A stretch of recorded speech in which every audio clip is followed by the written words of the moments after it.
Hey folks, welcome to DIY Buddy Guy. Today I'm going to talk to you about how I installed a Fass fuel pump on an 05 Duramax. It's actually really simple. It might look intimidating or seem complicated, but it's not.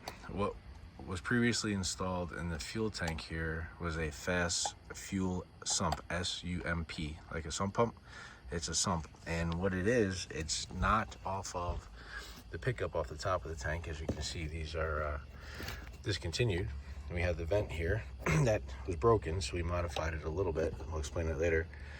But the fuel pickup is actually on the bottom of the tank. So if you Google Fass fuel sump, it's a high volume, high flow pickup tube for the fuel tank, and it's on the bottom.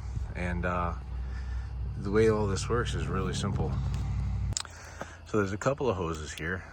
If you look close on the side, and what's really important is when you get the instructions, download them, have a copy. Having a paper copy is really nice, makes things super simple. But stamped on the side of the manifold, if my camera will focus, you'll see letter T right there. Okay, that's the fuel inlet from the tank. On the other side, you'll see the R, which is the return. And if you follow that return line right here, you follow the return line, it goes to the fuel filler neck, and I'll explain that in a second. And then the other line, the upper here, is the supply going to the fuel rail on the truck, the fuel pump on the truck.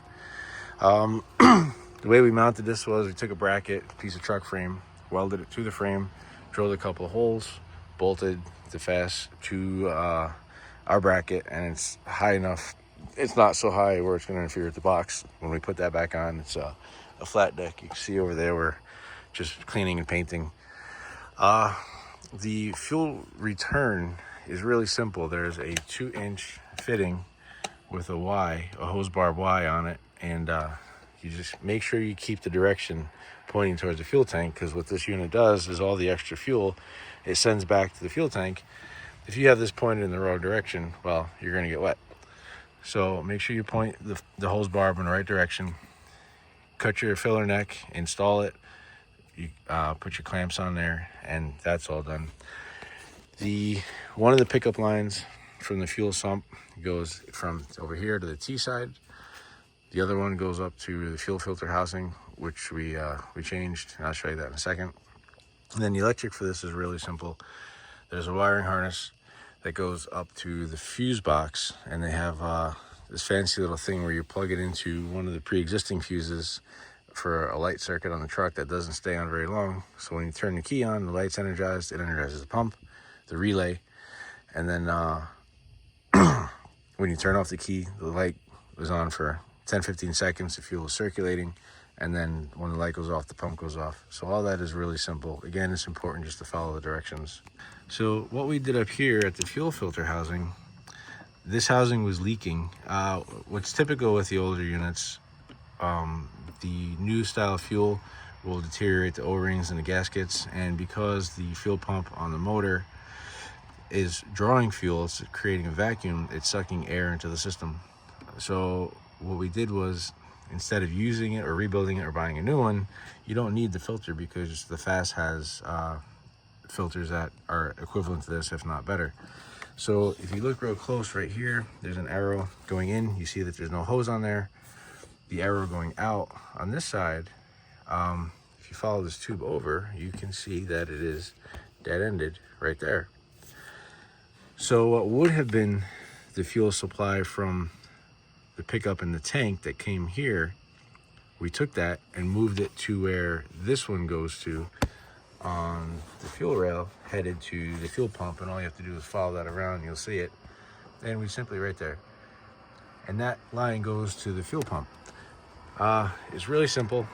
It's not it's just something that you take your time, you follow the directions, and it's easy to put together. Let me show you the fuse.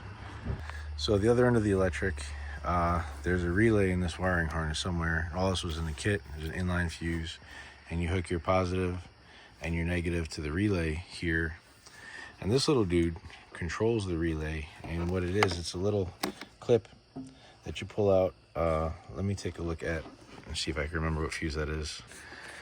So that fuse is for the right rear parking light. So when you turn on the key, it turns on the parking light, it energizes this circuit, which then energizes this wire. And the way that this thing is designed, you can continue to use your original fuse as well as your new fuse that's next to it for the relay, sending power to the relay to close the relay that then energizes the pump.